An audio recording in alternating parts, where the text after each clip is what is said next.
Ser podcast. Estás escuchando Acontece que no es poco, y yo soy Nieves con Costrina, la que te lo cuenta. Un podcast de historia para conocer, para entretenerse, para criticar, para cotillear y para lo que se tercie. Que disfrutes del episodio. Pues mira, Nieves, buenas tardes. Hola, buenas tardes. Esta no estaba Carlas, preparado, pero lo que ha comentado de última hora Toni López, ese partido amistoso que van a jugar España y Brasil, hoy hace apenas 2 semanas, ¿no?, de la escandalera que se montó por los insultos racistas a Vinicius en Mestalla. Y ya hemos escuchado al presidente de la federación, pero ya comentamos en su momento que eso que le había ocurrido al jugador brasileño no era, por desgracia, nada nuevo bajo el sol. Y no solo en los campos de fútbol, sino en el día a día de muchas personas. Lo que pasa es que Vinicius montó un pollo en mitad del partido, se encaró con los que le llamaban mono, las imágenes se vieron en todo el mundo y ya resultó imposible disimular, mirar hacia otro lado. Bueno, así que hoy, por perseverar en el ejercicio de no buscar excusas ni rasgarnos las vestiduras patrióticas por decir que en España, como en tantos otros países, hay racismo, lo hay y hay que combatirlo. Bueno, pues hoy viajamos 2 siglos y medio atrás para contar un episodio, por si había dudas, que no deja lugar a ninguna. Absolutamente a ninguna. A ninguna duda, efectivamente, sí. Porque es que el titular estoy por decirlo, pero dilo. Bueno, dilo tú. Dilo, venga, anda, venga. En verano de 1749 alguien urdió un plan, pero una cosa estructurada, para extinguir a los gitanos. Totalmente, así es. Efectivamente, fue hace 2 siglos y pico y existió ese plan, un plan para extinguir a los gitanos, para acabar con toda la etnia y que no quedara ni un gitano en este país. No solo expulsarlos ni nada, sino eliminarlos. Eliminarlos, sí. Extinguirlos, exterminarlos. Este plan, este hecho histórico que se puso en marcha una noche de julio de 1749, está muy documentado, hay datos por todas partes de él. Está tan documentado como poco difundido, porque es un asunto muy feo y habla muy mal de sus altas instituciones, la monárquica, por ejemplo, la eclesiástica, por supuesto, las políticas, y sobre todo habla muy mal de los españoles en general. Todo esto viene a cuento y parecía preparado con todo esto sí. Que nos acaban de contar. De Vinicius, por lo que ha pasado con un señor brasileño, ¿no? Y que parece haber descubierto algunos que este país es racista, con todas sus letras y todas sus sílabas. Por no hablar de que ha traído más debate, más golpes de pecho y más eco internacional un insulto a un futbolista hipermillonario que ese mismo racismo que sufre gente más vulnerable a diario, constantemente. Mucho más también que el asesinato en un solo día de 3 mujeres o, por ejemplo, la denuncia de 10 niños diciendo que le ha violado el mismo cura, ¿no? No estoy diciendo que no haya que denunciar esto, bájense de la lámpara, pero lo que estoy diciendo es que no se pone ni mucho menos el mismo énfasis por la ofensa de un señor hipermillonario. Pero bueno, detallitos al margen, hablemos de lo que somos. Y propongo hacerlo en 2 días. Hoy, para hacer una aproximación y dar un contexto histórico que ayude a entender de dónde venimos y que nos ayude a entender lo que está pasando en la actualidad. Bueno. Y mañana, para contar exactamente cómo fue ese plan para extinguir a los gitanos. Y digo lo de que ayude a entender, nada más, solo que ayude a entender, porque somos lo que somos y no hay arreglo. Llámame pesimista. Somos un país que ponemos un lazo rosa a una gran caca para autocomplacernos, para que somos solidarios, somos tal, somos cual, somos un gran país, una leche. Yo creo que, como todos los países, ocultamos hechos y maquillamos personajes que nos han convertido en una sociedad mediocre, intolerante e insolidaria. Pero creyéndonos que somos todo lo contrario, ¿no? Que somos geniales.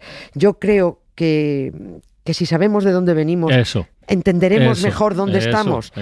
No pasa nada. Pero la verdad, solo eso, sin aspirar a que nada cambie.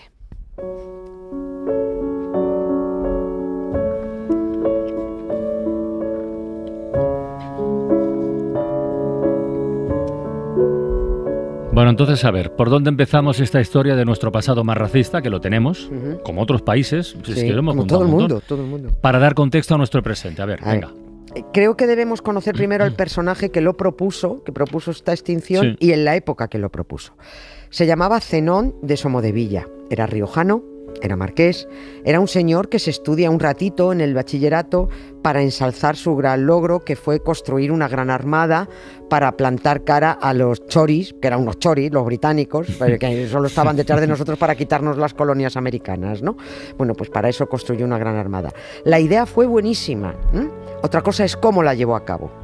Ese será el principio de nuestra historia. A este señor marqués le ven la cara todos los días los señores senadores, porque el retrato del marqués de la Ensenada, el que fue ministro de Guerra, de Hacienda, de Indias y de Marina, sin tener ni repajolera idea de ninguna de las 4 carteras, lo fue con el Borbón Fernando VI. El otro Pertur, cuando yo hablo de Fernando, el padre era Felipe V, el primer Borbón era el Pertur, bueno, pues este era su hijo. El otro, yo entre Perturs iluminados y más tuerzos ya me pierdo a veces. Sí, bueno, hay dos Pertur, Felipe V y Fernando VI, el más tuerzo Fernando VII. Vale.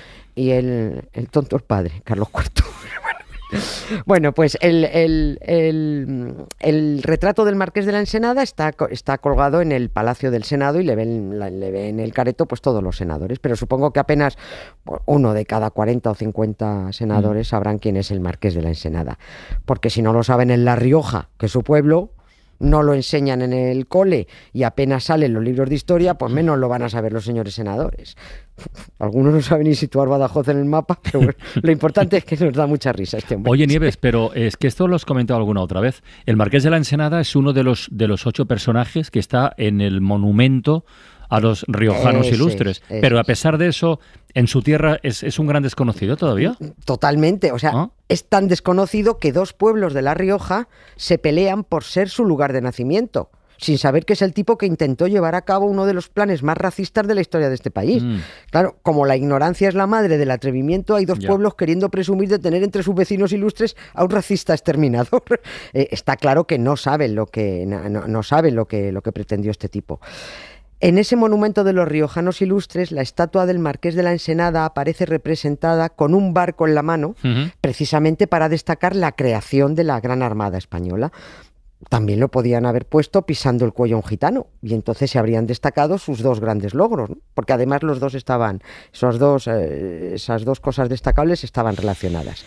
El Marqués de la Ensenada, para construir su gran flota de barcos con la que plantar cara a los ingleses, tuvo que ampliar los astilleros y reclutar mucha mano de obra, como fuera y a costa de lo que fuera. Así que agarró a presos y a los que se llamaba entonces vagos y maleantes, bueno, se llamaba entonces y se llamó hasta el franquismo lo de vagos y maleantes, ¿no? Para emplearlos como trabajadores esclavos en la construcción de barcos, mucha mano de obra. Pero en esos vagos y maleantes incluyó a los hombres gitanos. No estamos hablando que hubieran hecho nada, simplemente eran gitanos y los incluyó ahí. Yo no sé si los vagos y los maleantes payos se resignaron y curraron mucho y bien en los astilleros, pero los gitanos, claro, se negaban a trabajar y constantemente intentaban huir de su presidio. Esto cabreó mucho al marqués y es lo que le empujó a pergeñar su plan de extinción de los gitanos. Así lo llamó él. Este es el nombre que le dio. Plan de extinción de los gitanos. El plan no era nuevo, pero esta vez iban a por todas.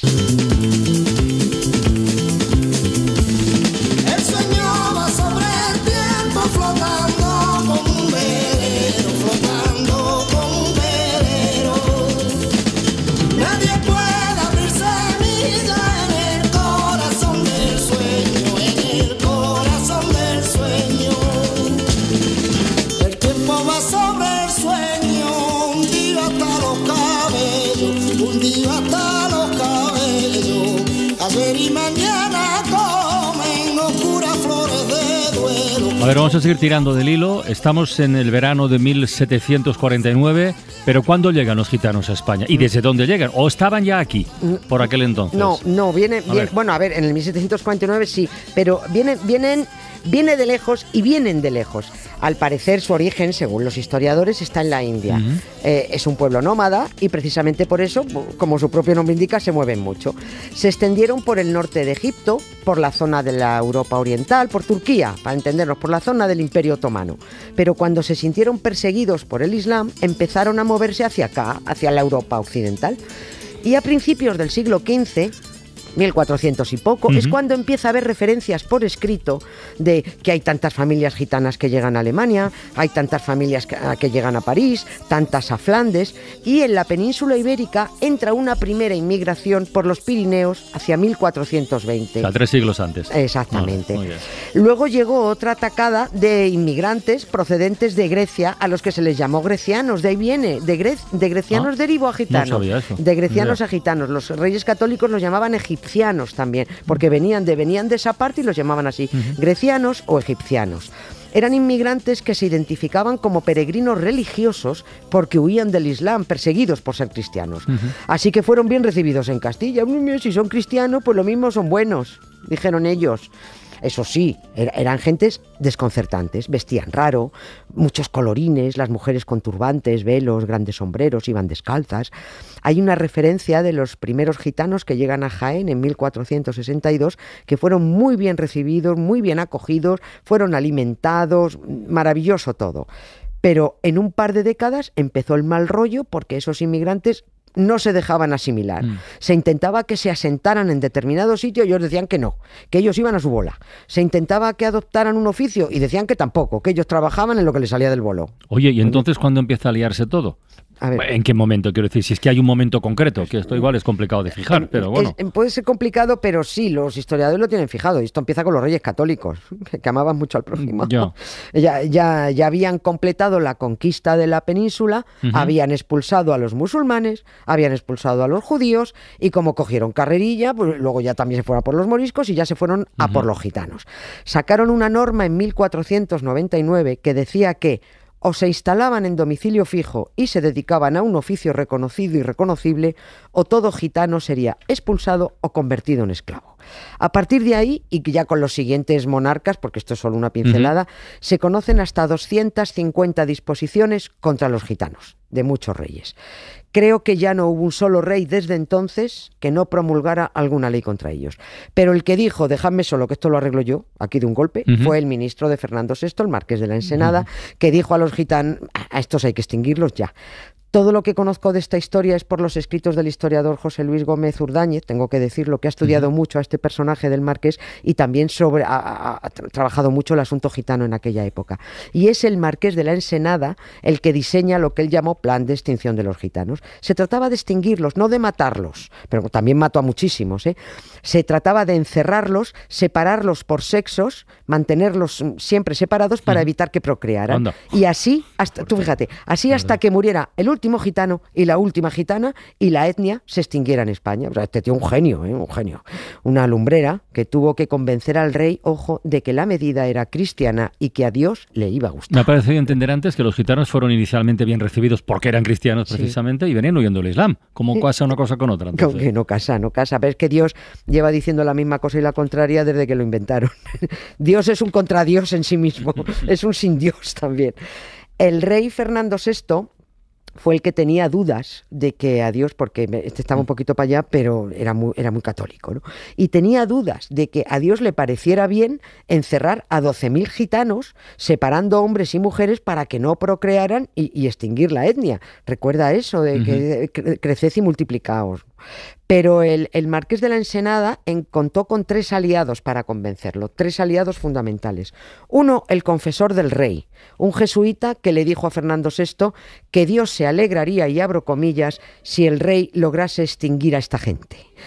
Otro aliado fue el obispo de Oviedo, que además era gobernador del Consejo de Castilla, como si fuera el presidente del gobierno, y dijo que no había inconveniente legal en separar a esposas gitanas de sus maridos gitanos. Y el tercer aliado del marqués para su plan de extinción fue un cardenal que convenció al Papa para que retirara a los gitanos el derecho de asilo en sagrado.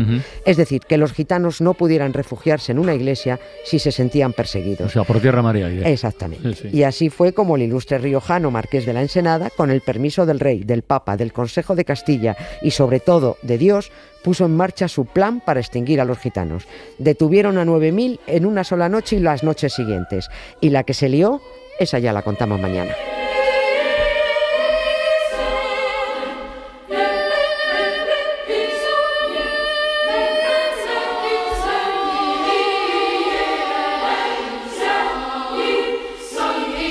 Pues Ana Nieves, te tomo la palabra, ¿eh? Sí. Mañana, plan de extinción de los gitanos, segundo capítulo. Pone los pelos de punta. Venga, hasta mañana, un beso. Un beso, gracias. Para no perderte ningún episodio, síguenos en la aplicación o la web de la SER, Podium Podcast o tu plataforma de audio favorita.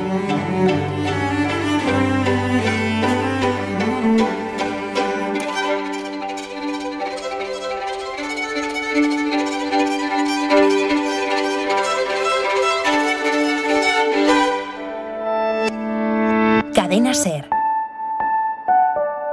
la radio.